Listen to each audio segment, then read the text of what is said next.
My family, have you ever met someone so gentle, so calm, so soft spoken that you almost thought they were fragile? Someone who gave you grace when you didn't deserve it. Someone who forgave you before you even apologized. And maybe, just maybe, you thought their kindness meant they could be pushed around. But then something happened. They got quiet, not weak, quiet. And in that silence, something shifted. That wasn't fear. That was a storm holding its breath. You see, chosen ones aren't born to fight, but they're not afraid to. Their hearts are soft, but their spirit is unshakable. They carry peace like armor, but behind that peace is fire. And when they're provoked, they don't explode like the rest. No, they transform. They go inward, not outward. They don't attack. They reveal. They expose. And what comes out of them isn't rage, it's righteous clarity. Chosen ones are the kindest people you'll ever meet until the line is crossed. Because they love deeply, they feel betrayal deeply, because they serve in silence, they respond with divine noise when silence is no longer an option. It's not personal for them, it's purpose. You didn't just offend them, you touched something holy inside them, something that doesn't answer to man. So when you see a chosen one pull back, when their eyes change, when their voice softens instead of raises, don't be fooled. That's not surrender. That's heaven taking position. And when heaven moves, no lie stands, no darkness hides, and no enemy escapes untouched. That's the power of a chosen one. Kind, loving, peaceful. But when the line is crossed, they're the calm before God's thunder, the calm before the storm. Chosen ones move differently. You can feel it the moment they walk into a room. There's a stillness about them that doesn't come from trying to be noticed. It comes from knowing who they are. They don't compete, they don't chase, and they don't beg. Why? Because their identity is rooted in something eternal, not temporary approval. They lead with love, not because it's easy, but because they've been through enough pain to understand the cost of hate. They speak peace, not because they're soft, but because they fought battles you'll never see and know the value of still waters. They show empathy, not because they've never been betrayed, but because they chose not to let betrayal make them bitter. Chosen ones are the people who forgive when it's hard, who listen when others yell, and who walk away from chaos with grace instead of revenge. They are slow to anger not because they don't feel, but because they've mastered what others allow to control them. They've been broken, abandoned, misunderstood, and instead of becoming cold, they became compassionate. But don't mistake their gentleness for fragility. It takes more strength to stay calm in fire than it does to explode. It takes more power to bless someone who cursed you than to curse them back. Their kindness isn't weakness, it's discipline, it's spiritual maturity. They are trained by the trials they survived. See, chosen ones don't react like the world does. They sit still, they seek God, and they wait for direction. But that stillness, that's not inactivity, that's preparation. That's the calm before the storm. Because inside that gentle spirit is a fire that's been refined. And when that fire is called upon, when injustice crosses the line, when truth is threatened, when sacred things are mocked, that fire doesn't burn randomly. It burns intentionally. It exposes. It corrects. It protects. People see the surface, the smile, the patience, the quiet, but they don't see the war that chosen ones fight behind closed doors. They don't see the hours of prayer, the nights of silence, the weight they carry for others. They carry burdens not even their closest friends know about, and they carry them with grace. That's what makes them dangerous when provoked. Because when someone who operates in love is forced to confront darkness, they don't fight in flesh, they fight in spirit, they fight with authority. And it's not loud or wild. It's sharp. It's direct. It's backed by heaven. So yes, they're the nicest people you'll ever meet. They'll be the first to comfort you and the last to abandon you. They'll be the ones holding your hand while others walk away. But cross them, not in a petty way, but in a way that threatens their calling, their peace, their God given boundaries, and you'll see another side. A side that doesn't come out often, but when it does, it leaves no lie standing. Because chosen ones aren't here to be liked, they're here to be light. And light doesn't always comfort. Sometimes it confronts. Sometimes it burns through everything pretending to be real. That's the calm before the storm. That's the danger inside the kindest soul you'll ever meet. When peace is pushed too far, there's a line inside every chosen one, invisible to most, but guarded fiercely by heaven. And most of the time, they won't even let you get close to it. They'll forgive offenses that would break another person. They'll absorb pain in silence, praying through the wounds instead of lashing out. But that doesn't mean they don't feel. That doesn't mean they don't see. It means they've trained themselves to respond with wisdom instead of impulse. It means they understand the weight of their authority and they choose to carry it with grace. But provoke them, truly provoke them, and you'll awaken something different, not evil, not revenge, but something ancient, something divine. A protective force that isn't rooted in ego but in assignment. It's the moment the lamb shows the lion inside. And when that shift happens, it's not dramatic or loud. It's holy. It's precise, and it leaves no room for manipulation. When a chosen one is provoked, they don't lash out like the world expects. They don't lose control. They gain it. They become sharper, quieter, more focused. It's like the air changes around them because what's rising in them isn't flesh, it's fire, but not a fire that destroys everything around it. It's a fire that reveals, a fire that doesn't burn flesh. It burns falsehood. It melts masks. It exposes intentions. It lights up every hidden corner where deception tried to live. You see, chosen ones are sent to heal, but also to protect. They carry mercy, but they also carry judgment, not in the form of punishment, but in truth that cuts deep. They don't attack people, they confront lies. They don't seek vengeance, they release divine justice. Their strength isn't in fists, it's in discernment, clarity, spiritual weight. So when they speak after being provoked, listen, because that's not their ego talking, that's heaven addressing something through them. That's spiritual authority stepping into a space that was once polluted by lies and cleaning it up with surgical precision. And it's not something they enjoy, it's something they endure. Because when they're pushed into this position, it usually means someone violated peace, disrespected boundaries, or tried to distort truth. It means the kindness they offered was mistaken for permission. And now the part of them that was quiet for your sake is awake for God's.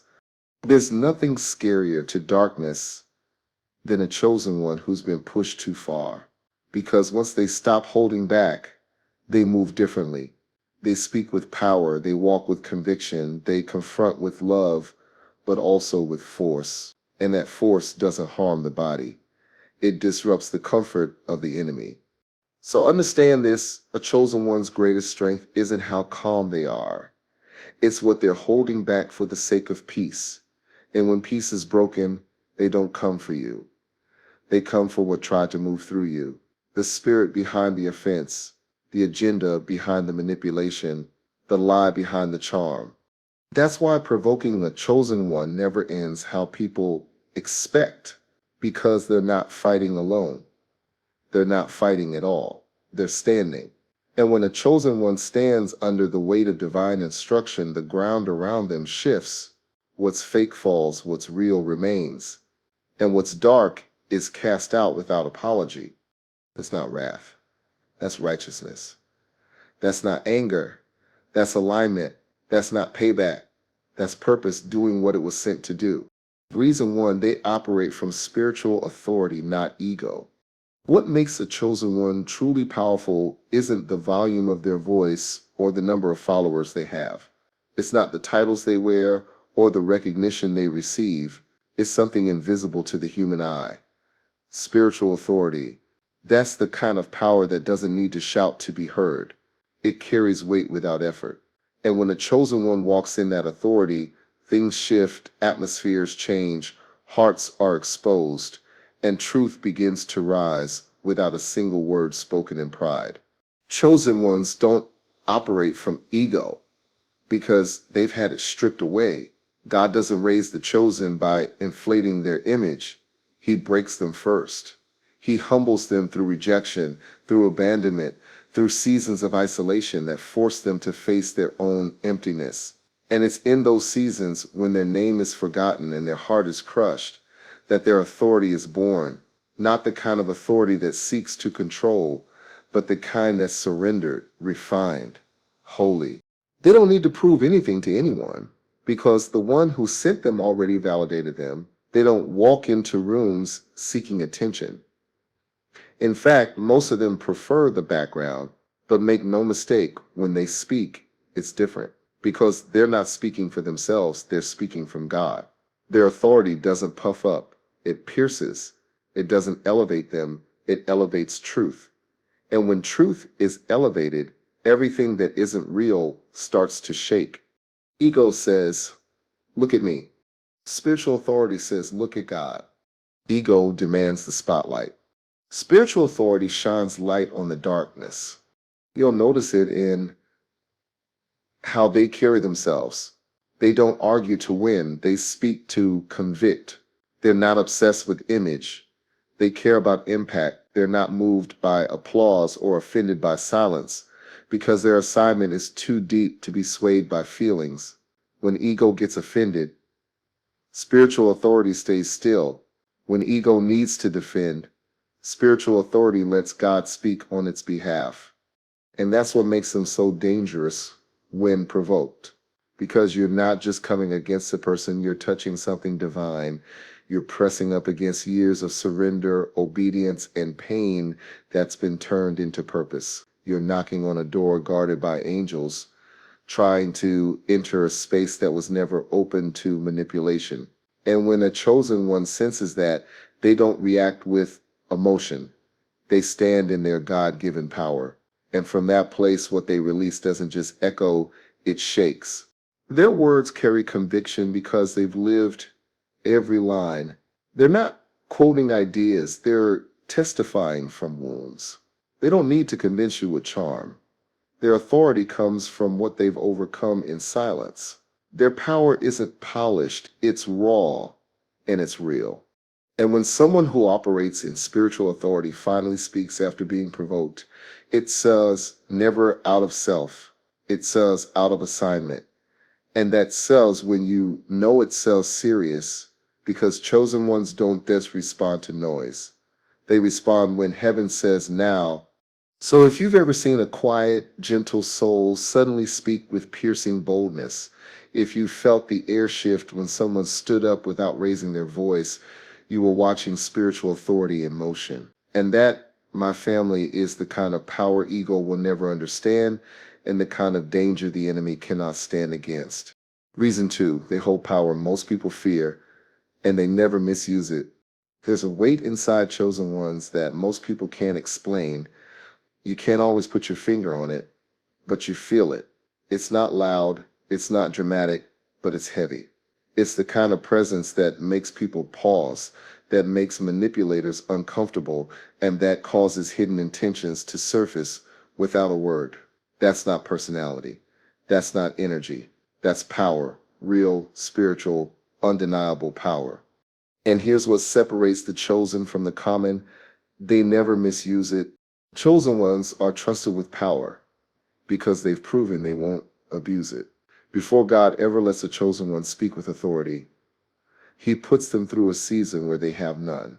He watches how they handle being unseen, how they respond to being misunderstood, how they carry themselves when they're disrespected. It's in that silence that their power is forged, and it's because of that silence that they learn to carry it with restraint. See, most people, when they gain power, they start to dominate.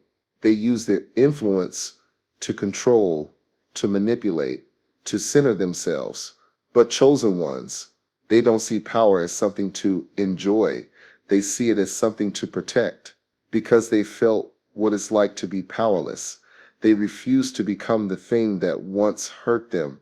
And that's why you'll rarely see them flex their strength. They know it's there. They know what they carry, but they also know this. True power doesn't need to prove itself. That's why people fear them, even if they don't say it out loud. Not because chosen ones are scary, but because their energy exposes. Their presence makes people check themselves. Their peace is so firm that it makes others question their own instability. And when someone's intentions aren't clean, being around a chosen one feels like standing in front of a mirror that doesn't lie. But here's the key. Chosen ones could destroy people with a word.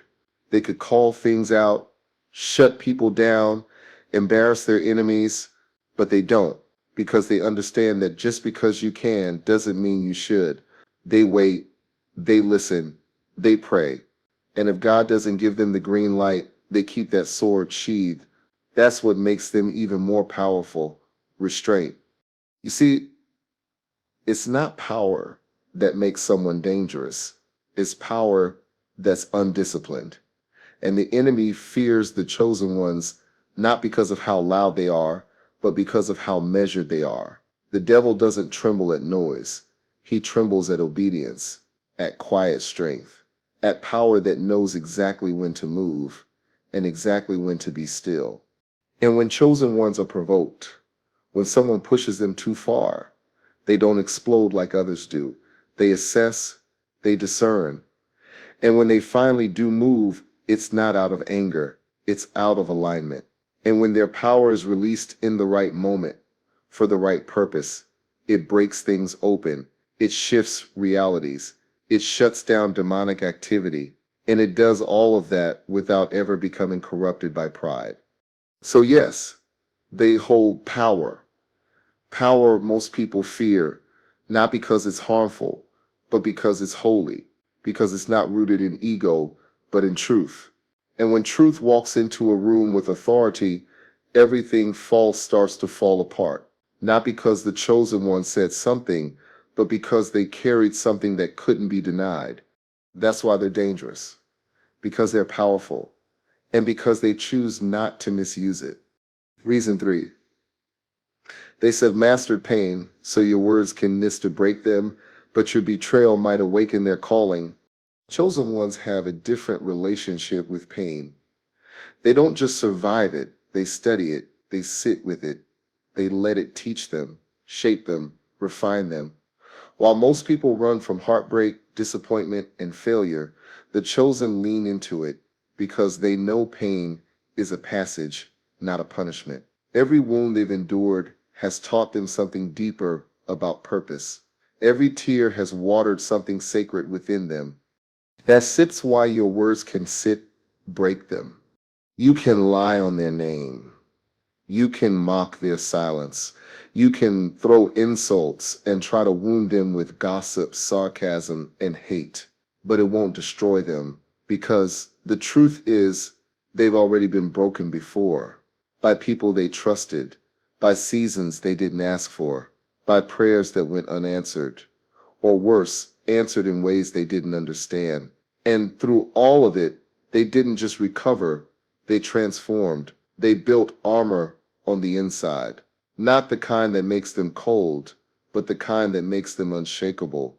So, no, your criticism doesn't faze them.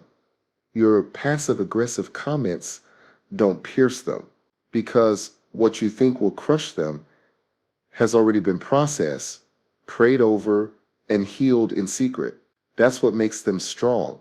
That's what gives their presence weight. You're looking at someone who's already buried parts of themselves just to become who they were called to be. Someone who's walked through darkness and didn't come out bitter, they came out bold. But here's the twist.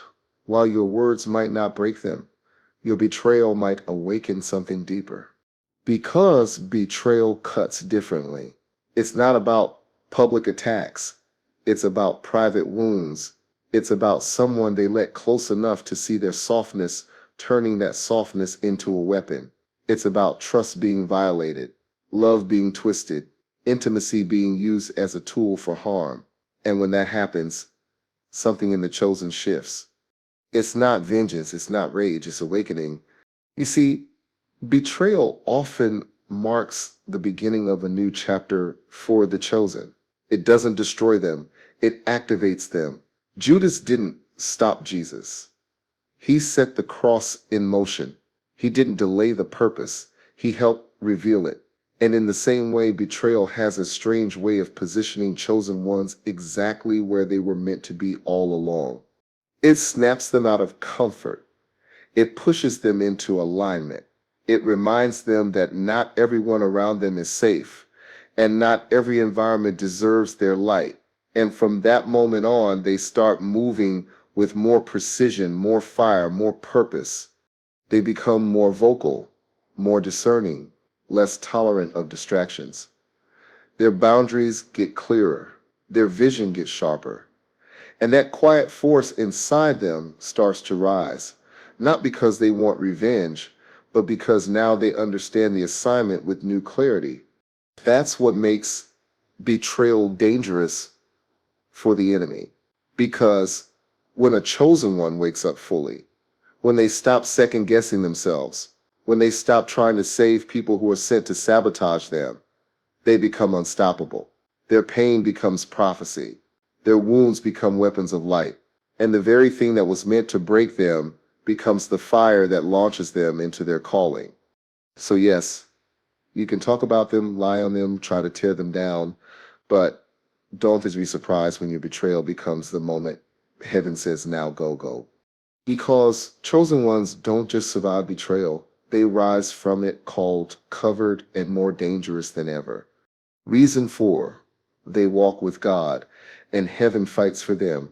There's something you can't quite explain about the chosen ones, a weight, a covering, a presence that follows them even when they're silent.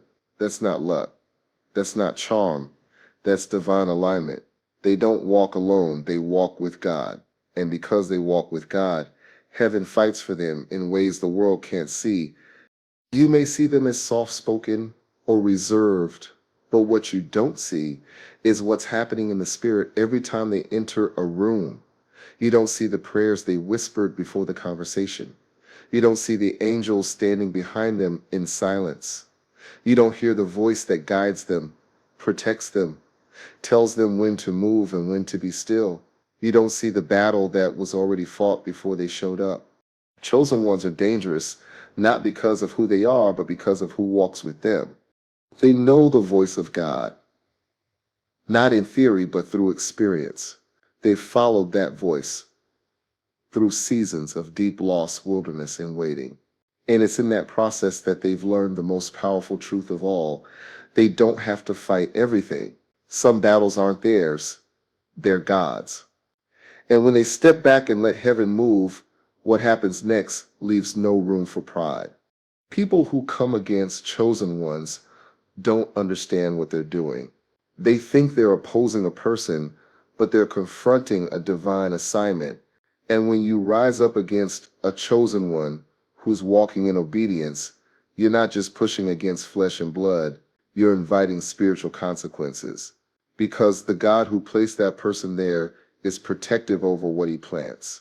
And what he plants, he also defends.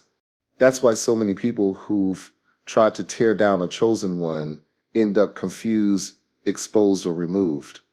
It's not coincidence, it's not karma, it's God stepping in where human hands try to interfere.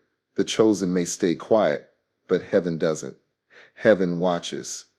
Heaven keeps score, and heaven has a habit of fighting silently until it's time to speak loud. Chosen ones don't have to clap back, argue, or prove themselves. That's why they move differently. They don't chase validation. They already have God's approval. They don't fear backlash. They know the battle is already won. So when they're provoked, when someone tries to sabotage them or twist the truth, they don't panic. They pray. And when they pray, things happen. Doors open. People fall away. Truth surfaces. Enemies get confused. And peace that makes no sense covers them. because they're not defended by their reputation, they're defended by God. And when you walk with God, everything changes. Your enemies become stepping stones. Your trials become training grounds. Your pain becomes preparation. And even when people think they've won against you, they realize too late they were never fighting you to begin with. They were fighting what you were carrying. And that's a war they'll never win. So yes, chosen ones may look ordinary on the outside. They may seem quiet, overlooked, underestimated, but don't be fooled. They're covered, they're backed, they're guarded by forces that don't lose. That's what makes them so dangerous. Not their strength, not their strength, not their intellect, but the fact that heaven has their name written in light, and when they walk, heaven walks with them, and no enemy stands untouched. Reason 5. Their silence is a warning, not surrender. When the chosen one goes silent, pay attention. That silence isn't weakness. It's not retreat. It's not giving up. It's not confusion. It's a warning loud and clear to anyone spiritually awake enough to hear it. Because when someone who usually speaks in peace suddenly stops talking, something has shifted, and that shift is spiritual. Chosen ones are not reactive by nature. They've learned that not every battle deserves a response. They've matured enough to know that silence is often the loudest form of strength. So when they go quiet, it doesn't mean they're lost. It means they're listening. It doesn't mean they're done. It means they're being refined. That silence is sacred. It's where heaven begins to speak clearer than the noise around them. The world sees silence as surrender, but chosen ones know better. Silence is where God sharpens their spirit. It's where they gain perspective, receive instruction, and prepare for what's next. And when they choose not to respond to provocation, it's not because they don't have anything to say. It's because they know some words are too holy to waste on unready ears. You can talk about them, you can twist their name, you can push and provoke and poke, and still, they'll remain still. But that stillness, that's not you winning. That's them stepping into divine strategy. Because while others shout to be heard, chosen ones stay quiet to be aligned. And that alignment gives them clarity. The enemy can't understand. What most people misinterpret is that silence is submission. But chosen ones don't submit to noise. They submit to God. And sometimes God will tell them to be silent so he can speak louder through their actions than their voice ever could. When they go quiet, they're giving room for God to move, to reveal, to bring justice without them ever having to lift a hand. And if you've ever been on the other side of a chosen one's silence, you'll feel it. Not like a grudge, not like pettiness, but like the air around them has changed, like something holy is taking shape. That's your signal. Not that you've won, but that you've awakened something you can't fight with flesh. Because what follows a chosen one's silence is rarely soft. It's this truth. What's its clarity? It's the exposure. It's a shift in atmosphere that speaks louder than any argument ever could. Chosen ones aren't built to beg or to defend their name. They've seen too much, lost too much, healed too much to get dragged into pointless noise. When they go silent, it's because they've elevated above the level of the attack. And in that silence, they're gaining ground in the spirit. They're getting insight. And when they finally do speak, it's never emotional, it's accurate, it's sharp, it's final. So if you see a chosen one pull back and fall quiet, don't assume they've given up. Understand that their silence is a strategy. It's a divine signal that something greater is in motion. And more often than not, that silence means God is about to handle what they no longer need to fight. That's why their silence is so powerful, because it's not surrender. It's permission for heaven to move, for truth to rise, and for the unseen to take over what the natural can't fix.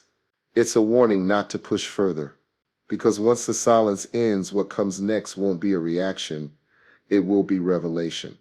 Reason 6. They have already lost everything before, so they no longer fear loss. You can't intimidate someone who's already been stripped of everything. A chosen one has walked through fires that burn their dreams to ash. They've buried relationships they thought would last forever. They've faced betrayal that shattered their sense of safety. They've stood in rooms where no one believed in them, and still they chose to rise.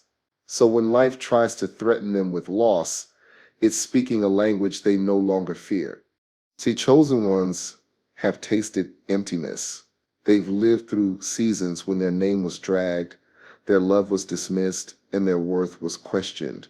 They've cried prayers into pillows, felt God's silence in the middle of chaos, and watched the very people they would have died for walk away without flinching. And in those moments, they learned something deeper than survival. They learned release. They don't hold on to people out of fear. They don't cling to possessions for identity. They don't need titles to prove their value because loss taught them what matters and what doesn't. And once you've made peace with the pain of letting go, the world loses its power to control you. A chosen one isn't reckless, but they are fearless, not because they've never been afraid, but because they've lived through their worst fears and realized they didn't die there. They discovered that even when everything falls away, God remains, peace remains, purpose remains. And that revelation makes them dangerous, not in a violent way, but in a free way. You can't trap someone who's already broken free, threatened to take their job. They've rebuilt before, threatened to walk away. They've lost better and still became stronger, threatened their reputation. They've learned that favor with God will always outrun false opinions, threatened to break their heart. It's been shattered and sanctified so many times, it now beats with divine rhythm. This is why chosen ones can love deeply but never beg, why they can show up for people but never chase, why they can give fully but never fear rejection, because loss didn't destroy them. It refined them, it peeled back the layers of performance, and left only the authentic, unshakable soul. The one that knows joy isn't found in what you keep, but in what you survive. And when they walk into a room, they don't carry the need to impress. They carry the weight of experience. A quiet authority that says, I've been emptied and still I shine. That's not ego. That's endurance. That's not arrogance. That's resurrection. Loss has a way of either breaking you or birthing you. And for the chosen ones, it did both. It crushed who they thought they were and awakened who they were always meant to be. That's why they speak with fire and move with grace. Why they don't chase validation or fear endings. They've already faced the graveyard of identity and come back with power. So don't mistake their calm for complacency. It's the peace of someone who's already cried every tear and still believes in tomorrow. Don't mistake their detachment for coldness. It's the clarity of someone who's seen that not everything lost was ever meant to be kept. Don't think you can manipulate someone who's already had everything stripped, because what they've gained in the wreckage can't be taken. Chosen ones don't fear loss anymore, because loss didn't leave them empty. It made room for God, and that space, that freedom, that clarity is the very reason they now walk so boldly in a world that's always trying to take something. Reason 7, they protect what's sacred with a warrior sits heart. There's something unshakable about a chosen one when it comes to what they hold sacred. They don't play with holy things. They don't expose their deepest convictions for approval. They don't allow the world to trample on the ground they've bled for in prayer. Because while they may look calm and soft-spoken, there's a warrior beneath that stillness, one who will rise with fierce strength when the sacred is under threat. Chosen ones aren't just kind, they are deeply discerning. They've learned to recognize the difference between what's entertaining and what's eternal, between what feeds the flesh and what feeds the spirit. And anything that tries to corrupt, pervert, or mock what's holy awakens a fire in them that doesn't apologize for burning. They don't guard their purpose with passivity. They guard it like a soldier guards a kingdom. Why? because they fought too hard to let someone come in and casually destroy what God has entrusted to them. Their peace, paid for in warfare, their joy, won through heartbreak, their wisdom, forged in storms. So no, they won't let you mock it, twist it, or trample it. Not now, not ever. When a chosen one loves you, they'll fight for you. But the moment you start disrespecting what they've consecrated, the sword comes out, not in hatred, but in holy protection. They know what it's like to invite snakes into sacred spaces. They've done it before, trusted too freely, ignored red flags, gave access to people who only came to drain, distract, or destroy, and they've learned the hard way. So now they watch, now they guard. Now they pray before opening the gate. Chosen ones don't scream when something is wrong. They grow silent, still focused, and that's when you should worry because it means they've shifted into protection mode, not just for themselves, but for what they've been called to carry. Be it a vision, a gift, a family, a mantle, they guard it with a loyalty that looks like war, not against people, but against every force trying to desecrate what's divine. They're not impressed by popularity. They're not seduced by trends. They don't need everyone to understand what they protect because they know some things are too sacred for the crowd. Some assignments are too holy for public opinion. Some revelations are meant to stay hidden until heaven says, now. And until then, they protect. They fast. They wait. They war. If you ever feel a chosen one pulling back, don't always assume it's rejection. Sometimes it's protection of you, of them, of the holy ground between you. Because once something is labeled sacred in their spirit, it's no longer casual. It's no longer up for debate. It's no longer open to every voice. And that's not control. That's reverence. That's maturity. That's what happens when a person walks with God long enough to know that not everything pure can survive in the open. Their warrior heart doesn't come from pride, it comes from stewardship, from knowing that when God gives you something precious, your job isn't to show it off, it's to shelter it, nurture it, and fight off every force that would try to kill it in its infancy.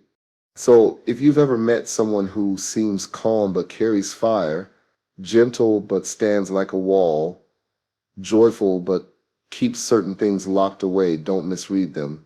That's not coldness, that's protection. That's someone who's been trusted with the sacred. And when the chosen one is trusted with the sacred, they protect it like a warrior because they know what it cost and they know who it came from. Reason 7, they protect what sacred with a warrior sets heart.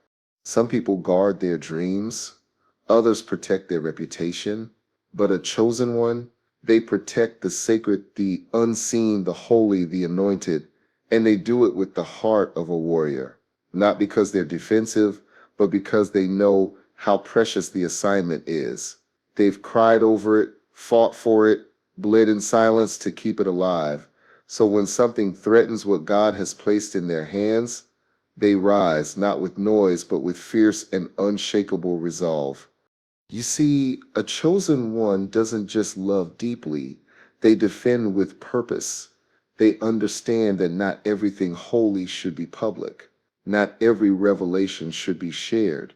Not every door should be left open, because they've learned what is sacred will always be attacked. And anything that carries light will draw both hungry hearts and hidden enemies. They've lived through seasons where they let the wrong people into sacred spaces, where they tried to explain what God was doing to people who weren't meant to understand, where they shared their oil with those who only came to drain them, and it cost them dearly. It took sleepless nights, spiritual warfare, and divine intervention to restore what was lost. That kind of loss changes a person. It wakes up the guardian inside them. Now they pray before speaking, they fast before revealing, they test spirits before trusting, they guard their peace like it's a temple, not because they're afraid, but because they've seen how fast the enemy moves when the doors are unguarded. They've learned that silence is not weakness, it's wisdom, it's warfare. It's choosing to preserve the holy rather than expose it to the reckless. Their boundaries are not walls of pride, they're shields of reverence. When they say no, it's not rejection, it's protection. When they walk away, it's not bitterness, it's obedience. When they seem distant, it's not detachment, it's discernment. They've grown too much to let anything casual handle what is consecrated. They've matured past the need to be understood. All they care about now is being faithful to what God entrusted to them. The chosen one fights, but not with fists. They fight in prayer. They fight with fasting. They fight with worship. They fight by staying silent when others provoke them. They fight by staying pure in a world that glorifies compromise. And they don't ask for applause. They don't post every battle. They don't explain their warfare. Because sacred things don't need a stage. They need a sanctuary. And when the time comes, when someone tries to touch what's holy with unclean hands, the warrior in them awakens, not to cause harm, but to stand guard, not to prove a point, but to protect a promise, because they know some battles aren't about ego, they're about legacy. Some fights aren't personal, they're spiritual, and some things aren't optional, they're sacred. So if you've ever met someone who seems calm, quiet, even gentle, but there's a weight in their presence, a fire in their eyes, a silence that feels like thunder, know this: you're standing in the presence of someone who protects what's sacred with a warrior's heart. And that kind of soul, that kind of calling, that kind of holy fire, you don't play with it, you honor it, because heaven does. Reason 8, they were sent to heal, but when crossed, they exposed darkness without mercy. The chosen ones don't just walk into rooms, they shift the atmosphere. They don't speak to impress, they speak to heal. Their words don't flatter, they break chains. Their presence isn't loud, but it's deeply felt. When they enter your life, they bring clarity, conviction, and a sense of peace that feels like coming home. That's because they were sent by God not to entertain or blend in, but to restore what's broken, call out what's buried, and usher light into places where people have learned to survive in the dark. They walk in healing not just because they know pain, but because they've mastered it. They've sat in the ashes of their own breakdowns. They've held the pieces of a shattered past and handed them to God. And now they carry a divine assignment, not to judge, not to condemn, but to heal with words that reach the soul, with presence that speaks louder than sermons, with discernment that sees wounds others ignore. But here's what many don't understand. Just because they come in peace doesn't mean they're blind. Just because they're sent to heal doesn't mean they tolerate manipulation. If you mistake their gentleness for weakness or their silence for consent, you'll be shocked when they turn around and expose the very darkness you tried to hide behind kindness. When a chosen one is crossed, when the trust is violated, when the sacred is mocked, when deception tries to dress itself in light, they don't just walk away, they confront it. Sometimes with words, sometimes with silence, sometimes with a divine force that feels like the hand of heaven itself ripping the veil off your mask. Because they were sent to heal. Yes, but healing begins with truth, and truth, when refused, must be revealed. They don't seek revenge, they seek exposure. They don't need to drag your name, they just need to step back and let God handle what was hidden. And that's what makes them dangerous in the eyes of darkness. They don't tolerate spiritual games, they don't negotiate with manipulation, they don't stay silent when lies are destroying others. They shine light, and whatever can't survive that light gets uncovered. People often assume the chosen one is naive until the moment they feel the burn of their discernment, because what they carry is holy. And if you try to twist it, deceive it, or misuse it, they won't argue, they'll release. And when they release you, they release a covering. And what was once protected by grace is now exposed to consequence. They move with mercy, but their boundaries are backed by heaven. Their silence is often your final warning. because when they stop speaking, it means God is about to. And when God speaks, no lie survives, no hidden agenda stays hidden, no mask remains intact. And they're not afraid to be the one who walks away, not because they're cold, but because they refuse to stay where light isn't welcome. So if you've met a soul who brings healing, who speaks life, who carries peace, honor them. And if you ever feel the heat of their distance, don't assume it's mood. It might be spiritual protection, because when they stop healing, they start exposing. And when they expose, it's never to destroy, it's to cleanse, to rebuild, to restore what deception tried to devour. They were sent to heal, but they were also sent to protect the truth. And when the line is crossed, they don't flinch, they reveal. Because healing can't happen in the dark, and God's chosen ones don't leave darkness comfortable. They confront it without mercy. 5. Conclusion. Wrap with wisdom. Chosen ones are not drawn to conflict. They aren't searching for chaos.